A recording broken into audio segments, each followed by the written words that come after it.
Et si je vous disais qu'à seulement 20 ans, un homme a conquis le monde connu, renversé des empires millénaires et marqué à jamais le cours de l'histoire? Et si je vous disais que cet homme, adulé comme un dieu par certains et redouté comme un démon par d'autres, n'a vécu que 32 ans? Son nom, Alexandre le Grand. Un roi macédonien au destin hors du commun, dont le rêve était de fusionner l'Orient et l'Occident en un seul empire, uni sous sa vision. Mais qui était vraiment Alexandre? Un génie militaire, un visionnaire inspiré, ou un conquérant obsédé par la gloire? Préparez-vous à plonger dans une aventure digne des plus grands récits, où le courage, la stratégie et l'ambition s'entremêlent pour forger une légende éternelle. Salut à toi, explorateur du savoir. Bienvenue sur cette chaîne où l'on redonne vie aux grands leaders qui ont façonné notre monde. Avant de commencer, pense à liker cette vidéo, à t'abonner, à partager à tes amis passionnés d'histoire, et à laisser un commentaire pour dire ce que tu penses d'Alexandre le Grand. C'est grâce à toi que cette communauté continue de grandir. Aujourd'hui, nous partons sur les traces d'un homme qui a transformé la Macédoine en un empire sans frontières. De sa naissance à Péla jusqu'à sa mort mystérieuse à Babylone, son parcours est une leçon de pouvoir, de stratégie et d'humanité. Derrière les batailles épiques, se cache un être complexe, curieux, ambitieux, parfois impitoyable, mais toujours animé par une passion brûlante pour l'histoire et la conquête. Alors installe-toi confortablement, et prépare-toi à découvrir l'incroyable destin d'un homme devenu légende éternelle, Alexandre le Grand. Origine et enfance, la naissance d'une légende. Tout commence en 356 avant Jésus-Christ, dans la cité de Péla, capitale du royaume de Macédoine. Cette terre montagneuse du nord de la Grèce, souvent méprisée par les cités grecques du sud, allait pourtant donner naissance à l'un des plus grands conquérants de tous les temps, Alexandre III de Macédoine, que l'histoire appellera bientôt Alexandre le Grand. Son père, Philippe II, était un roi redoutable et un stratège de génie. Sous son règne, la Macédoine, autrefois divisée, s'est transformée en une puissance militaire redoutée dans toute la Grèce. Philippe rêvait d'unir les cités grecques sous sa bannière, et d'aller conquérir l'empire perse. Mais son fils, lui, allait aller encore plus loin, bien plus loin. Sa mère, Olympia, princesse d'Épire, était une femme aussi mystérieuse que charismatique. On la disait passionnée, dévouée aux dieux, et fascinée par la religion et les serpents. Certains racontent même qu'un serpent sacré partageait parfois son lit, signe, selon elle, que son fils était fils de Zeus lui-même. Ce mythe de naissance divine nourrira toute la vie d'Alexandre, le convainquant qu'il n'était pas un homme ordinaire, mais un élu des dieux. Dès son enfance, Alexandre montre une curiosité et une intelligence peu communes. À 12 ans, il dompte Bucéphale, un cheval qu'aucun homme ne pouvait monter. Alors que tout le monde le croyait fou, le jeune prince remarque que l'animal avait peur de son ombre. Il le tourne simplement vers le soleil, le caresse, et réussit l'impossible. Son père, ému, s'écrie: « Mon fils, cherche-toi un royaume digne de toi, car la Macédoine est trop petite pour tes ambitions. » Cette phrase allait résonner toute sa vie. Mais le véritable tournant de sa jeunesse arrive quand Aristote, le plus grand philosophe de son temps, devient son précepteur. Sous son enseignement, Alexandre apprend la philosophie, la politique, les sciences, la médecine, la littérature et la logique. Il étudie Homère avec passion, et s'identifie profondément à Achille, le héros de l'Iliade courageux, fougueux, parfois emporté par l'orgueil, mais toujours guidé par l'honneur. Cette admiration était telle qu'il dormait chaque nuit avec un exemplaire de l'Iliade sous son oreiller. Sous la guidance d'Aristote, Alexandre découvre aussi le monde au-delà de la Grèce. Les civilisations orientales, la Perse, l'Égypte, l'Inde. Son esprit s'ouvre à l'idée d'un monde unifié, où les cultures pourraient coexister sous une même vision. C'est là que naît son rêve, créer un empire universel. Mais tout n'était pas simple dans son enfance. La cour de Macédoine était un lieu de complot, de jalousie et de trahison. Philippe, son père, avait plusieurs épouses, et chacun voulait placer son fils sur le trône.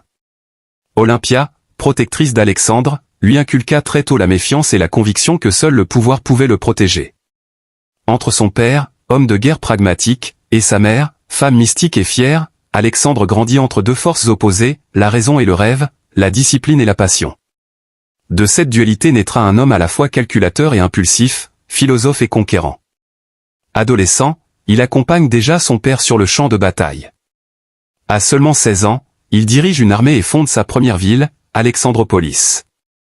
À 18 ans, il commande la cavalerie macédonienne lors de la célèbre bataille de Chéronée, où il joue un rôle décisif dans la victoire contre les cités grecques. Son talent militaire éclate au grand jour, et tous comprennent que le fils de Philippe n'est pas un simple héritier, mais un chef né. Ainsi, dans les plaines de Macédoine, sous l'ombre de son père et la protection de sa mère, Alexandre forgea son caractère, son ambition et son rêve. Devenir plus qu'un roi, devenir une légende. Le chemin vers le pouvoir, du prince au roi des rois. L'histoire bascule en 336 avant Jésus-Christ. Le roi Philippe II, père d'Alexandre, vient d'unifier la Grèce sous sa domination après des années de guerre. Il prépare désormais une expédition gigantesque, la conquête de l'Empire perse, ce colosse d'Orient qui menace depuis des siècles les cités grecques. Mais alors que tout semblait prêt, le destin frappe. Lors d'un mariage royal, Philippe est assassiné d'un coup de dague, en plein cœur de la foule. Le chaos s'abat sur la cour de Macédoine. Certains accusent Olympia, d'autres soupçonnent Alexandre lui-même. Les intrigues se multiplient, les nobles hésitent, les ennemis guettent.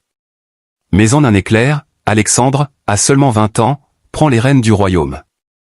Son autorité est contestée? Il frappe vite et fort. En quelques semaines, il élimine ses rivaux, consolide son pouvoir et fait jurer fidélité à toute la Grèce. Le jeune prince est désormais roi de Macédoine. Dès ses premiers pas sur le trône, il montre un mélange unique de génie et d'audace. Alors que beaucoup doutent de lui, Alexandre rassemble l'armée que son père avait formée et déclare: Philippe a conquis la Grèce, moi, je conquérirai le monde. Il commence par écraser les révoltes dans les cités grecques, notamment à Thèbes, qui s'était insurgé contre son autorité. Sa riposte est foudroyante, Thèbes est rasée, ses habitants dispersés ou réduits en esclavage. Un acte impitoyable, mais calculé, toute la Grèce comprend que le jeune roi n'est pas un enfant. Il impose le respect par la terreur et la puissance, et plus personne n'ose le défier. Son objectif désormais est clair, réaliser le rêve inachevé de son père, conquérir la Perse. En 334 avant Jésus-Christ, à la tête de 40 000 soldats, Alexandre franchit le détroit de l'Hellespont, aujourd'hui les Dardanelles. Ce moment est symbolique, il jette sa lance sur le sol asiatique en criant que l'Asie entière sera sienne par droit de conquête. Le jeune roi vient de poser le pied en Asie mineure, et la légende commence. La première grande bataille l'oppose aux troupes perses du roi Darius III à Granicus. Alexandre, en tête de sa cavalerie, traverse le fleuve sous une pluie de flèches, son casque brillant au soleil. Contre toute attente, il charge le centre ennemi et remporte une victoire éclatante. Cette audace lui vaut le respect de ses soldats, mais aussi la peur de ses ennemis. Les cités grecques d'Asie mineure tombent les unes après les autres. Partout où il passe, il libère les peuples du joug perse, mais exige en retour leur soumission absolue.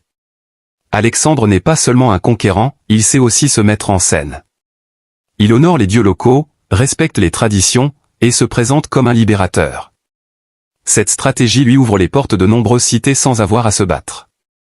Il comprend que le pouvoir ne s'impose pas seulement par l'épée, mais aussi par le symbole.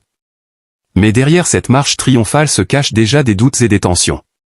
Certains de ses généraux, plus âgés, critiquent ses décisions audacieuses. D'autres le jugent trop proche des peuples conquis, trop indulgent envers les Perses.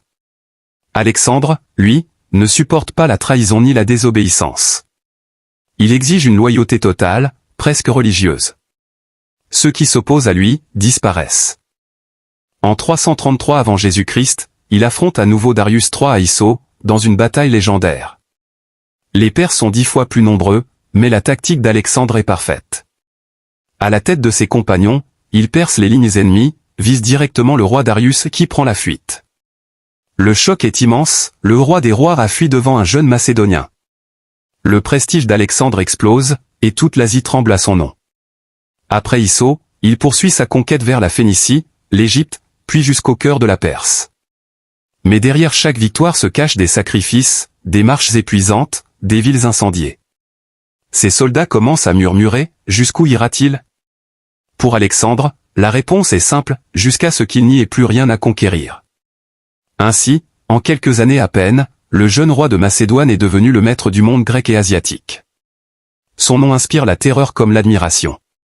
Mais ce n'est que le début, car bientôt, Alexandre va affronter non seulement les empires, mais aussi ses propres démons. Grande action et décision, l'empire de l'impossible. Les années qui suivent la bataille d'Isso marquent l'apogée du génie d'Alexandre. Rien ne semble pouvoir l'arrêter. Partout où il passe, les rois se prosternent, les cités ouvrent leurs portes, et les peuples le saluent comme un libérateur. Mais derrière le mythe se cachent des choix audacieux, parfois controversés, qui vont façonner à jamais son héritage. La conquête de Tyr, la victoire contre l'impossible. En 332 avant Jésus-Christ, Alexandre fait face à Tyr, une cité insulaire fortifiée, située au large du Liban actuel. Les Tyriens refusent de se soumettre. Pour beaucoup, la ville est imprenable, entourée par la mer, protégée par des remparts de pierre gigantesques. Mais Alexandre n'a jamais accepté le mot impossible. Il ordonne la construction d'un pont de terre reliant le continent à l'île, sous une pluie de flèches et de pierres. Ces hommes travaillent jour et nuit pendant des mois. Lorsque le pont est enfin achevé, ils lancent l'assaut final, catapultes, tours mobiles, feux grégeois. Après un siège sanglant, Tyr tombe. Alexandre prouve au monde que rien, ni la mer, ni la peur ne peut lui résister. L'Égypte est la naissance d'une légende. Peu après, il se dirige vers l'Égypte, alors sous domination perse. Mais là, surprise, le peuple l'accueille en sauveur. Les Égyptiens voient en lui un fils des dieux, un libérateur du joug étranger. À Memphis, il est couronné pharaon. Et dans le désert, il fonde une nouvelle cité, Alexandrie, destinée à devenir le joyau de son empire, un carrefour du savoir et du commerce. C'est ici qu'il commence à rêver d'un monde uni, où les Grecs et les peuples d'Orient vivraient ensemble sous une seule bannière. Lorsqu'il visite l'oracle d'Amon à Siwa, les prêtres le saluent comme fils de Zeus Amon. Alexandre en ressort convaincu d'être choisi par les dieux pour accomplir une mission divine. Je ne suis plus seulement roi des hommes, je suis envoyé par le destin. Les victoires persanes Darius déchu. Son regard se tourne ensuite vers le cœur du plus grand empire de l'époque, la Perse. En 331 avant Jésus-Christ, il affronte à nouveau Darius III lors de la bataille de Gaugamel. Les troupes perses sont innombrables, leurs chars hérissés de lames, leurs éléphants de guerre imposants. Mais Alexandre, calme et visionnaire, déploie une stratégie parfaite, une manœuvre en diagonale qui déstabilise le centre ennemi. Encore une fois, il charge personnellement vers Darius. Le roi des rois s'enfuit une seconde fois, et l'empire perse s'effondre. Alexandre entre triomphalement à Babylone, puis à Persépolis, la capitale sacrée des rois achéménides. Et là, un événement marque l'histoire, dans un banquet enivré, Persépolis est incendié. Certains disent qu'il s'agissait d'un acte de vengeance contre la Perse, d'autres pensent qu'Alexandre l'a regretté aussitôt. Quoi qu'il en soit, ce feu symbolise la fin d'un monde, et la naissance d'un autre, celui d'Alexandre. L'empire mélangé, unir l'Orient et l'Occident. Contrairement à de nombreux conquérants, Alexandre ne se contente pas de dominer, il veut fusionner les cultures. Il adopte certains habits perses, épouse la princesse Roxane, et encourage ses soldats à épouser des femmes orientales. Il fonde plus de 70 cités, toutes nommées Alexandrie, pour diffuser la culture grecque et unir les peuples conquis. Mais ce rêve d'un empire universel provoque la colère de ses généraux, attachés à leur tradition grecque. Ils voient leur roi devenir étranger à leurs yeux. Les erreurs et les excès du conquérant. La gloire a un prix. Alexandre devient peu à peu autoritaire, méfiant, et parfois cruel. Il fait exécuter Parmenion, l'un de ses plus anciens généraux, sur un simple soupçon de trahison. Lors d'une dispute, il tue Cléito, un ami fidèle, en état d'ivresse. Ses gestes déchirent ses compagnons et entachent son image. Le héros devient peu à peu tyran. Pourtant, ses soldats continuent de le suivre, fascinés par son aura. En 326 avant Jésus-Christ, il atteint les rives de l'Indus, après des batailles épiques contre les royaumes indiens. Là encore, il triomphe, mais ses troupes, épuisées, refusent d'aller plus loin. Alexandre cède à contre-cœur. Il comprend enfin que même les plus grands conquérants doivent écouter les limites humaines. Ainsi, après 10 ans de campagnes ininterrompues, Alexandre a bâti un empire qui s'étend de la Grèce à l'Inde. Mais derrière ces victoires se cache la fatigue, la solitude, et une question qui le hante. Ai-je conquis le monde, ou ai-je perdu mon âme en chemin? Qualité et défaut, le visage humain d'une légende. Derrière le conquérant invincible, le stratège génial et le roi des rois, se cachait un homme, complexe et profondément humain. Alexandre le Grand n'était pas seulement un nom gravé dans les livres d'histoire, il était un être de passion, de feu, d'intelligence, mais aussi de colère et de doute. Les qualités d'un génie hors du commun. Tout d'abord, il y a son courage, presque légendaire. Alexandre ne commandait jamais de loin. Il était au premier rang, au cœur des batailles, l'épée levée, combattant aux côtés de ses hommes. Il fut blessé à de multiples reprises, transpercé par des flèches, frappé par des épées, mais jamais il ne recula. Cette bravoure lui valut une fidélité sans faille de ses troupes. Elle savait que le roi ne leur demandait jamais ce qu'il n'était pas prêt à faire lui-même. Son intelligence militaire est tout aussi fascinante. À chaque bataille, il observait le terrain comme un jeu d'échecs vivant. À Issou, Gaugamel ou Lhydaspe, il transformait l'infériorité numérique en avantage stratégique. Son sens de la manœuvre, sa capacité d'adaptation et son audace en faisaient un visionnaire du combat, un précurseur des grands stratèges modernes. Mais Alexandre n'était pas qu'un soldat. C'était aussi un penseur, un humaniste avant l'heure. Éduqué par Aristote, il croyait au pouvoir de la culture et du savoir. Partout où il allait, il faisait bâtir des écoles, des bibliothèques, des temples. Son rêve ? Créer un monde où les peuples, qu'ils soient grecs, perses ou égyptiens, partageraient la même langue, la même science, et la même paix. Il était aussi doté d'un charme exceptionnel. Dans les récits anciens, on dit qu'il parlait avec une douceur hypnotisante, que son regard bleu-gris semblait briller d'une lumière divine. Il savait convaincre, séduire, inspirer. Même ses ennemis, une fois vaincus, finissaient souvent par l'admirer. Et puis, il y avait sa vision. Alexandre ne cherchait pas seulement la victoire, il cherchait la grandeur. Là où d'autres voyaient des frontières, lui voyait des routes. Là où d'autres voyaient des ennemis, lui imaginait des alliés. Il voulait créer un monde sans division, unifié par la culture, la connaissance et la gloire humaine. Un rêve presque utopique, mais terriblement moderne. Les défauts d'un homme consumé par la gloire. Mais toute lumière projette une ombre. Et plus Alexandre brillait, plus son orgueil grandissait. Sa première faiblesse, ce fut la vanité. À mesure que les peuples le vénéraient, il commença à croire en sa propre divinité. Il exigea qu'on l'adore comme un dieu vivant. Il se faisait saluer à la manière orientale, par la prosternation, une coutume étrangère aux Grecs, qui y voyaient un signe de tyrannie. Cette prétention divine le coupa peu à peu de ses compagnons les plus proches. Son colère était terrible. Quand on le contredisait, il devenait violent, emporté par une fureur incontrôlable. Un jour, lors d'un banquet, ivre de vin et d'orgueil, il tua son ami Cléito, celui-là même qui lui avait sauvé la vie à Granicus. Le lendemain, rongé par le remords, il pleura des jours entiers, incapable d'oublier son geste. Derrière le conquérant, on devinait un homme fragile, déchiré entre grandeur et culpabilité. Alexandre souffrait aussi d'une soif insatiable de conquête. Rien ne semblait le satisfaire. Chaque victoire l'amenait à rêver d'un horizon plus lointain. Quand il atteignit l'Inde, ses soldats, épuisés, le supplièrent d'arrêter. Mais lui, les yeux fixés sur les, murmurait encore. Il doit bien exister d'autres mondes à conquérir.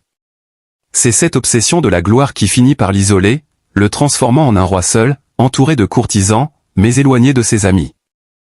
Enfin, certains historiens évoquent son autoritarisme grandissant. Alexandre se voyait comme le centre du monde. Il exigeait l'obéissance absolue et n'hésitait pas à éliminer ceux qui doutaient de lui. Son empire, bâti sur la force, commençait déjà à trembler sous le poids de sa volonté démesurée. En résumé, Alexandre le Grand était un mélange explosif de lumière et d'ombre. Un homme à la fois sage et impulsif, généreux et cruel, philosophe et conquérant. Son génie était immense, mais son orgueil le dépassait. Et c'est peut-être cette tension intérieure entre l'homme et le mythe qui rend son histoire si profondément humaine. Car au fond, Alexandre n'était pas un dieu. Il était un homme qui rêvait de devenir immortel. Héritage et conclusion, le roi qui voulait être immortel. Après plus d'une décennie de conquêtes, de batailles et de victoires, Alexandre le Grand se tient au sommet du monde. Il a conquis plus de territoires que quiconque avant lui. Son empire s'étend de la Grèce à l'Inde, unissant sous un même sceptre des millions d'hommes de langues, de cultures et de religions différentes. Mais au moment où il semble toucher la gloire éternelle, la vie, elle, lui échappe. Babylone, 323 avant Jésus-Christ, la fin d'un roi. Nous sommes à Babylone, l'une des plus grandes cités du monde antique. Alexandre prépare une nouvelle expédition, cette fois vers l'Arabie, son regard toujours tourné vers l'infini. Mais soudain, la fièvre le frappe. Il chancelle, affaibli. Pendant plusieurs jours, il lutte entre la vie et la mort, entouré de ses généraux, incapable d'imaginer le monde sans lui. Il a seulement 32 ans. Et avant de rendre son dernier souffle, il murmure une phrase restée légendaire. À la question « À qui laisses-tu ton empire, Alexandre ?» il répond « Au plus digne ». Cette réponse ouvre une ère de chaos. Ses généraux et les diadoques se déchirent pour hériter de son pouvoir. Son empire immense se fragmente, se morcelle, et finit par disparaître. Mais la légende, elle, ne mourra jamais. L'héritage d'Alexandre. Alexandre n'a pas seulement changé la carte du monde, il a transformé la civilisation humaine. Partout où il est passé, il a laissé des traces. Des villes, des temples, des bibliothèques, des routes, et surtout, une idée. Celle d'un monde uni par la culture et la connaissance. Dans les cités qu'il a fondées de l'Égypte à l'Afghanistan, les savants, les artistes et les philosophes ont échangé leurs idées. Grâce à lui, la culture grecque s'est répandue jusqu'aux confins de l'Orient, donnant naissance à ce que l'on appelle aujourd'hui le monde hellénistique. C'est ce mélange entre la pensée grecque et la sagesse orientale qui a inspiré les générations suivantes, jusqu'à Rome, Byzance, et même l'Europe moderne. Alexandre a aussi transformé la vision du leadership. Il n'était pas qu'un conquérant, il était un homme qui inspirait. Ses discours motivaient ses soldats à traverser des déserts, affronter l'inconnu, et croire en l'impossible. Il a prouvé que le charisme, la vision, et le courage personnel pouvaient soulever des montagnes. Un héritage contrasté. Mais son héritage est aussi empreint de violence et de contradictions. Ses conquêtes ont coûté des centaines de milliers de vies. Certaines cités furent détruites, des peuples asservis. Là où il voyait l'unité, d'autres ne voyaient que la domination. Était-il un rassembleur de civilisation ou un tyran mégalomane? La question divise encore les historiens aujourd'hui. Et pourtant, plus de 2000 ans après sa mort, son nom résonne toujours. Chaque époque, chaque culture, a cherché à le comprendre, à l'admirer ou à le juger. Mais personne n'a jamais pu l'oublier. L'immortalité par la mémoire. Alexandre rêvait de devenir immortel. Et d'une certaine façon, il a réussi. Son nom est devenu un symbole, celui de la conquête, de l'audace, et du dépassement de soi. Il nous rappelle que l'histoire n'est pas faite par ceux qui se contentent du possible, mais par ceux qui osent défier les limites. Comme le disait un historien antique. Alexandre a vécu vite, mais il a vécu grand. Et c'est peut-être cela, la véritable victoire, marquer le temps au point que les siècles se souviennent encore de ton nom. Conclusion d'un dernier message au public. Et toi, que penses-tu vraiment d'Alexandre le Grand? Était-il ce héros visionnaire, guidé par un rêve d'unité et de grandeur? Ou bien un tyran insatiable, prêt à tout pour graver son nom dans la pierre du temps? Peut-être que la vérité se trouve quelque part entre les deux. Un homme à la fois génie et démesure, courage et orgueil, lumière et ombre. Ce qui est certain, c'est qu'Alexandre n'a jamais cessé de pousser les limites de ce qui semblait possible. À seulement 32 ans, il avait déjà conquis le monde connu, traversé des déserts, vaincu des empires, fondé des villes et inspiré des milliers d'hommes à croire en lui. Mais derrière l'armure du conquérant, il y avait un rêveur. Un jeune homme qui croyait que les peuples pouvaient vivre ensemble, que la culture pouvait unir là où les armes séparent.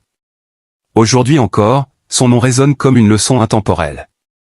Une leçon sur la puissance de la volonté, sur les dangers de l'ambition sans limite. Et sur ce besoin humain de laisser une trace, de ne pas être oublié. Car au fond, Alexandre n'a peut-être pas cherché seulement à régner. Il a voulu vivre éternellement non pas dans un empire, mais dans la mémoire. Et d'une certaine manière, il a réussi. Plus de 2 millénaires après sa mort, on parle encore de lui, on raconte encore ses exploits, on débat encore de ses choix. Alors, dis-moi, si tu avais son pouvoir, sa vision, sa force, que ferais-tu, toi? Réponds-moi dans les commentaires, j'ai hâte de lire ton avis. Et surtout, si cette histoire t'a inspiré, laisse un like, abonne-toi pour ne manquer aucun nouveau récit. Et partage cette vidéo pour faire voyager l'héritage d'Alexandre encore plus loin. Parce que les légendes, elles ne meurent jamais.